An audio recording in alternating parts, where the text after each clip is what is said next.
এই দেখো আমার সেই ছোট্ট উনুনটা। এগুলো হলো পুতুলের রান্নাবাড়ি করার ছোট ছোট বাসনপত্র।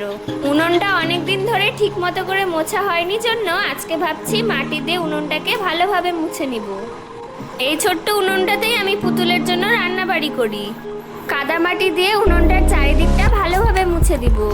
আমি যখন সময় পাই তখন আমার পুতুলের রান্নাবাড়ির জিনিসগুলো এভাবেই ধুয়ে মুছে পরিষ্কার করে রাখি। আর এগুলো দিয়ে আমার পুতুলের জন্য মিনি কিচেনের সব যাবতীয় রান্নাবাড়ি করি। আমার ছোট্ট পুতুলের বাসনপত্র বের করা দেখেই দেখো আমার বুনু কিভাবে চলে আসছে সেগুলো দিয়ে খেলার জন্য। দেখো আমার উনুনটা মুছে রেডি করা হয়ে গেছে, এবার কিছুক্ষণ শুকানোর জন্য রেখে দিয়েছি।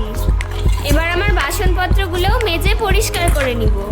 সব বাসনগুলোতেই প্রায় কম বেশি রান্নার দাগ লেগে আছে, এই সাবানটা দিয়েই পরিষ্কার করব।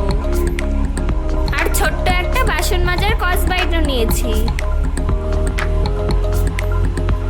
প্রথমে আমার কড়াইটাকে ভালোভাবে মেজে নিচ্ছি।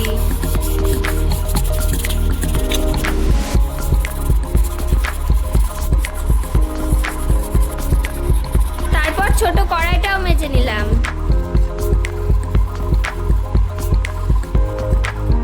এবার পুতুলের ছোট হাঁড়িটাও মেজে নিব।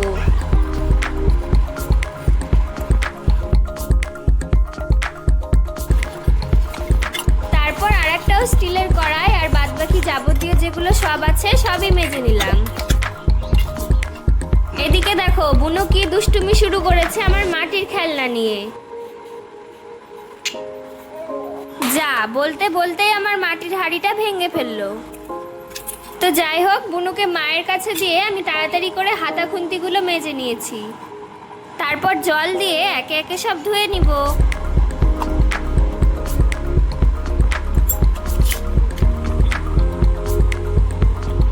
পুতুলের এই ছোট্ট ছোট্ট রান্নাবাড়ির জিনিসগুলো দিয়ে আমার চ্যানেলে রান্নাবাড়ির অনেক ভিডিও করা আছে, তোমরা চাইলে আমার চ্যানেল থেকে দেখে নিতে পারো।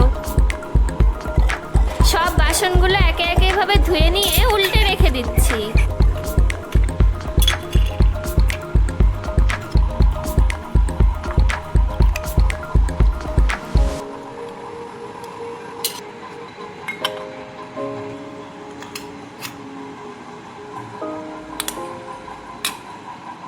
ব্যাস আমার বাসনগুলো সব পরিষ্কার করা রেডি হয়ে গেল। এদিকে আমার উনুনটাও শুকিয়ে গেছে, উনুনটার ওপরে একটু আলপনা এঁকে দিব। লাল রং দিয়ে নিচে চারিদিকে বর্ডার করে দিচ্ছি। এভাবেই চারিদিকটা ভালো করে লাল রং করে দিলাম।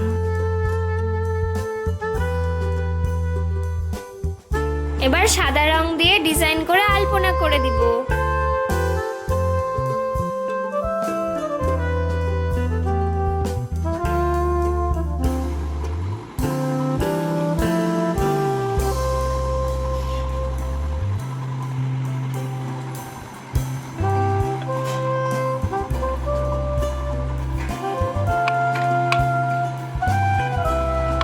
দেখো আলপনা এঁকে দেওয়ার পর উনুনটা কিন্তু দেখতে খুব সুন্দর লাগছে।